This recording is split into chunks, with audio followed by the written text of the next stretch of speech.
Hello friends.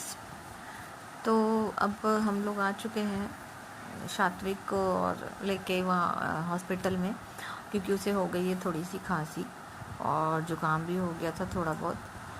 फिर हम लोग ये हॉस्पिटल आ चुके हैं, देख रहे हो आप लोग। ये हॉस्पिटल का सीन है जहाँ पे मैं बैठी हूँ। डॉक्टर जब बुलाएगी तो फिर जाएंगे, वो वेटिंग में बैठी हूँ।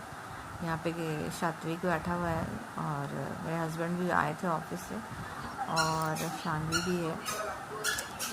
बस दवाई दी है, उसी का वेट कर रहे हैं लेने के लिए। और यहाँ पे शानवी को थोड़ी भूख लग गई थी तो वो बिस्किट खा रही है और सात्विक को भी खिला रही है अपने भाई को। ये देख सकते हो आप लोग। बस थोड़ा 1 आवर और 2 आवर लगा था उस हॉस्पिटल